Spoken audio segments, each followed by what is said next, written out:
Hello everyone. This talk is going to be about differentiable micromesh construction, a differentiable framework used to convert a standard mesh into micromesh. Micromesh is a new graphics primitive for compact representation of extreme geometry, consisting of a low-polygon base mesh enriched by per microvertex displacement.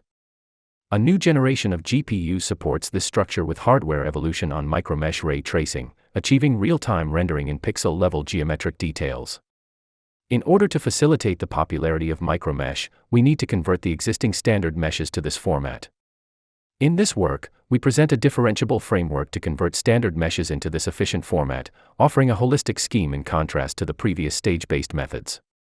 Based on such a fully differentiable system, differentiable rendering and geometry processing on micromesh can be easily realized. Then the critical features for producing high-quality micromesh can be effectively achieved, such as reprojectability, isotropy, and minimal shell volume. After the overview, I am going to introduce more details. We start from a brief of the data format of micromesh. The primitive in micromesh is a parameterized triangle. A primitive contains three base vertices, which are obtained from mesh decimation, microvertices, and microfaces obtained from loop subdivision, and displacements located at microvertex. The displacement are calculated via a procedure called displacement baking. Previous methods build micromesh in several stages, forming a staged pipeline, where each stage independently minimizes some local objective. However, local objective functions are designed for specific mesh processing tasks, while the ultimate goals of building a micromesh are not directly considered. To alleviate this limitation, we build an end-to-end pipeline. Next, I am going to introduce the full pipeline. Starting from an initial simplification, we progressively optimize the micromesh parameters O and D. After each loop subdivision, micromesh reach the level L with newly introduced microvertices, whose displacements are initialized with interpolation. We then displace base vertices and microvertices, resulting in a new base mesh and a new subdivided mesh, which are used to update the discrete Laplacian operators. Afterwards, micromesh parameters are reparameterized to O and D, which are optimized in a fully differentiable system, with the objectives of rendering and important functionalities for micromesh. We then update micromesh parameters O and D. These steps will be repeated until reach the maximum level. To stable the optimization, we develop a reparameterization method tailored for micromesh, based on the Laplacian operators. With the reparameterization, the differentiable tessellation computation graph are shown in the right figure.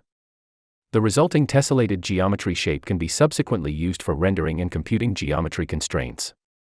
Additionally, the fully differentiable nature is useful for developing novel features beyond the reprojectability. We demonstrate the most important features for a high-quality micromesh. Both of the features can be easily achieved with our end-to-end framework, while some features are often difficult for the staged method due to multiple stages are often involved.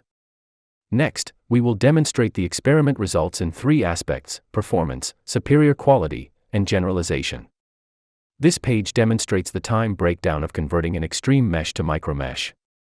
The previous staged method, as indicated, devotes most of the time in decimation, pursuing a base mesh that can well reproduce the input surface, with properties of small shell volume and isotropy. For staged scheme, we believe it's a good practice to concentrate on the base mesh, due to the final micromesh quality are almost determined right after decimation. Instead, we consider the construction stages as a whole, which is optimized end-to-end with some global objectives. Consequently, our scheme has large potential to achieve greater efficiency and quality. Next, we demonstrate the quality of constructed micromesh. With the similar number-based triangles, our method exhibits better visual quality, significant numeric improvements in terms of PSNR of rendered micromesh, and smaller shell volume. Finally, we demonstrate the generalizability of our methods.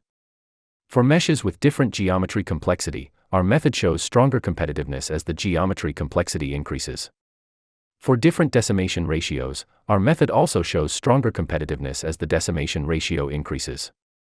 These results can be attributed to that a complex mesh or a large decimation ratio could raise more demands on global optimization. In a summary, this work presents an end-to-end differentiable system for micromesh construction aimed at producing higher quality micromeshes.